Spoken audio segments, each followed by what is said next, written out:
La télévision communautaire de l'Érable, c'est une petite télévision communautaire vraiment en région. Moi, je suis là depuis, ça fait maintenant 9 ans que je suis en poste ici. Au tout début, nous étions diffusés vraiment juste dans la ville de Plessisville. Puis on a essayé, une de mes premiers défis, dans le fond, c'était de rejoindre toutes les municipalités de la MRC. Pour réussir à faire ça, on a fait des partenariats avec la télévision communautaire de Thetford Mines et la télévision communautaire des Bois-Francs pour que je puisse rejoindre tout ce beau monde-là puis que nos émissions soient vues par tout le territoire que nous couvrons.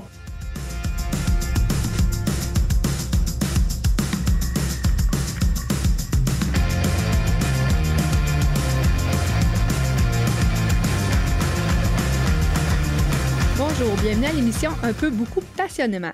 Aujourd'hui en studio, on reçoit Rémi Gagnon, qui est professeur de philosophie. Je ne sais pas si tu l'es encore, professeur de philosophie et amateur de vin. Oui. Oui? Oui. Donc, OK, absolument. super. Bonjour. Bonjour, ça va bien? Oui, ça va très bien, vous aussi. Puis c'est sûr qu'ici, à la télévision communautaire, on avait beaucoup de défis à relever. Quand je suis rentré en poste, c'était comme assez difficile parce qu'il n'y avait pas de personnel, j'étais pas mal toute seule, il y avait seulement le directeur général. Donc ça a été, je te dirais, les 4 premières années, c'était juste de mettre un petit peu, comme on dit, les pieds dans les souliers pour réussir à faire la mission première de diffuser 4 heures d'émission par semaine, semaine après semaine.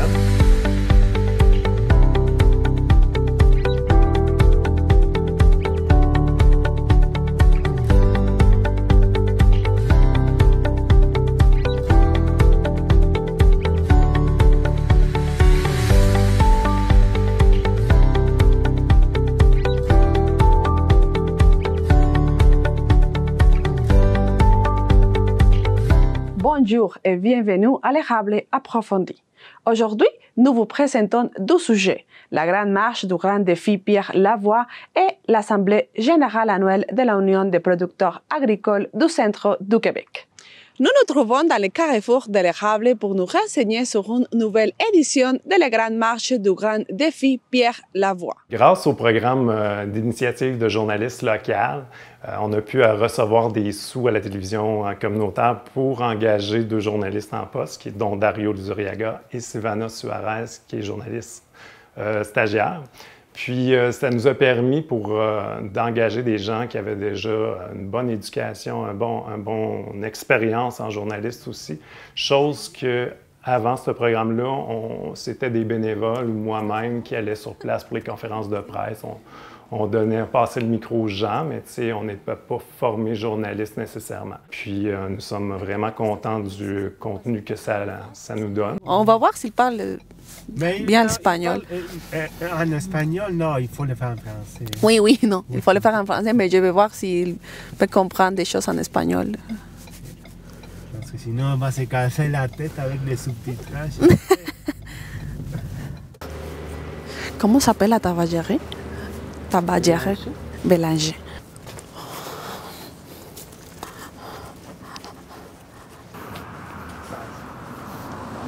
C'est ici? C'est ici?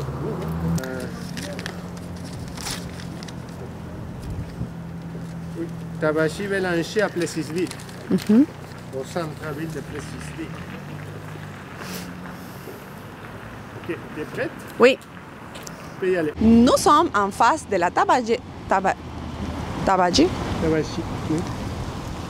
Nous sommes en face de la tabagie Bélanger au centre de Plessisville pour connaître un peu plus sur ces magasins où viennent beaucoup de latino-américains. Oui, c'est correct? OK. Et après, on fait la conclusion. J'ai étudié le journalisme dans mon pays, à la Colombie, mais j'ai travaillé plus dans la radio. Alors, je faisais des reportages dans la radio. Et aussi, j'ai travaillé plus dans les, on peut dire, comme breaking news. J'ai travaillé plus dans les nouvelles plus importantes de chaque jour, on peut dire. Mais ici, l'expérience a changé beaucoup. Je suis en train d'apprendre beaucoup, parce que c'est une expérience complètement différente.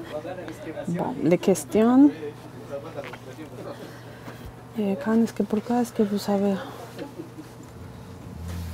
vous avez ouvert cette tabagie. Tabagie. Ah, enchantée, je suis Silvana. Bonjour. Dario. On s'est parlé au téléphone. Oui. Dario. Puis vous, vous êtes de quel pays, natif de quel pays? De Colombie, de la Colombie. Oui, oui, oui, je suis colombienne. Oui.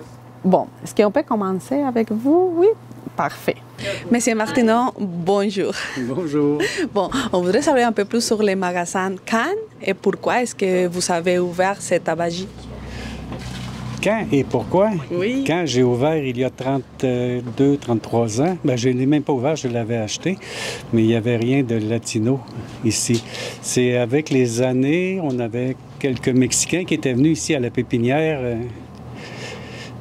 la Samar, puis j'ai commencé à être ami avec eux autres, puis ils m'ont dit « Pourquoi tu ne vendrais pas des cartes d'appel? » J'ai commencé avec des cartes d'appel. Après ça, ils ont dit « Pourquoi tu ne vends pas des tortillas? » J'ai acheté des tortillas. Après ça, j'ai grossi de plus en plus dans les produits latinos.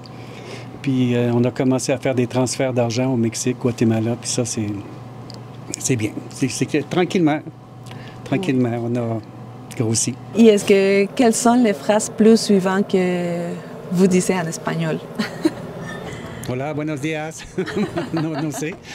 Ahora yo puedo hablar español. No es la perfección, pero los latinos entienden lo que yo quiero decir.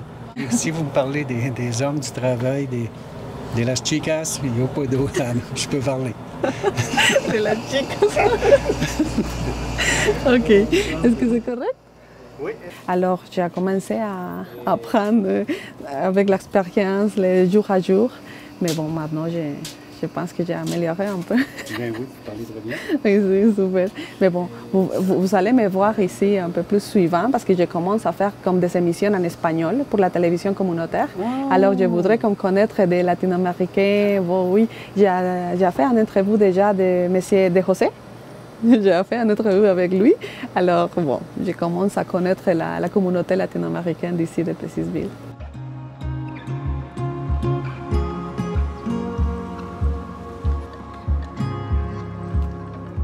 Moi, je viens de l'Argentine, en Amérique du Sud. Je suis arrivé au Canada en 2008, en fait.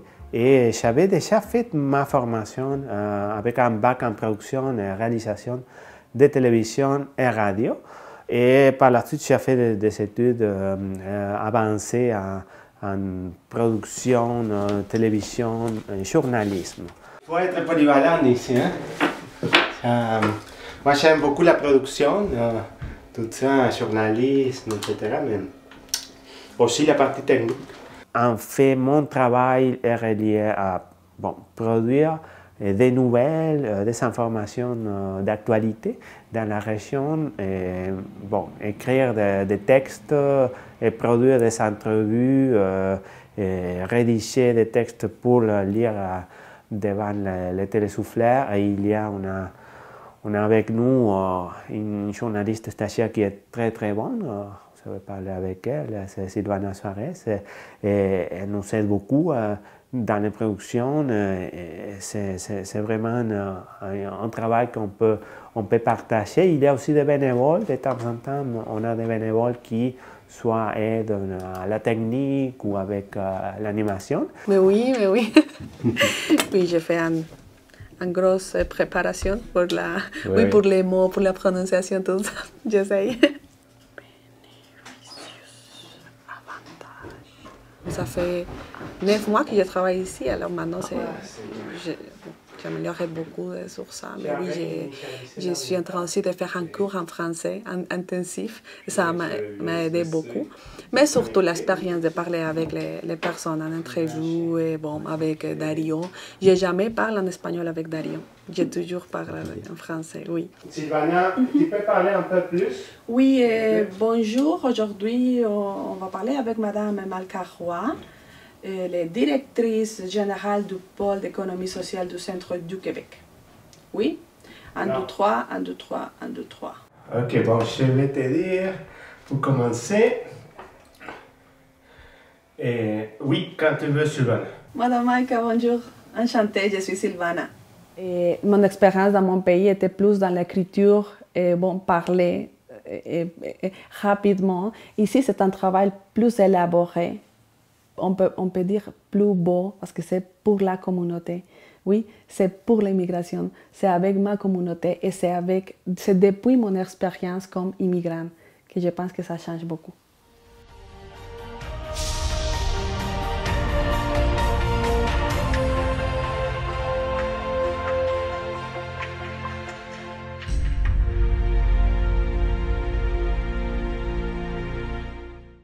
Bonjour et bienvenue à notre émission de Hétérogène. Dans la région de la MRC de l'Érable, il y a un magasin latino qui vend toutes sortes de produits latino-américains depuis 30 ans et qui, ironiquement, est géré par un Québécois.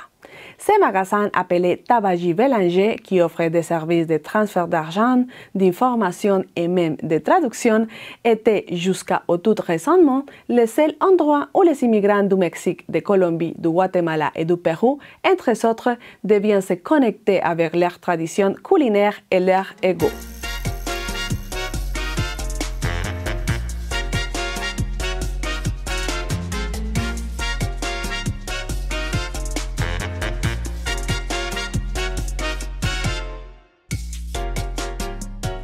On voudrait savoir un peu plus sur les magasins Cannes et pourquoi est-ce que vous avez ouvert cette tabagie? Pour les prochaines années, nous, notre objectif, c'est de garder nos ressources humaines, tout simplement. C'est difficile financièrement, on est sous-financé, mais quand on trouve du bon staff qui donne un bon résultat, bien là, c'est de faire engager un petit peu tout le territoire pour qui injecte des fonds, des sous pour qu'on réussisse finalement à garder cette qualité de personnel-là. Parce que c'est ça l'enjeu ici, c'est de garder les ressources humaines présentes là, quand ils sont de qualité. En fait, moi, je suis passionnée de la photo. Puis en venant ici, je veux faire une formation de 6 mois en montage vidéo, en multimédia dans le fond. J'ai commencé à faire mes stages jeudi avec Francis. Fait que là, je vais pouvoir commencer ma formation de 6 mois d'ici le 3 décembre. J'aimerais que ça puisse m'apporter aussi à exercer dans la photographie. Fait que pour vrai, je trouve ça vraiment le fun, surtout à Plessisville, d'avoir ça, c'est génial. Ça m'ouvre une porte.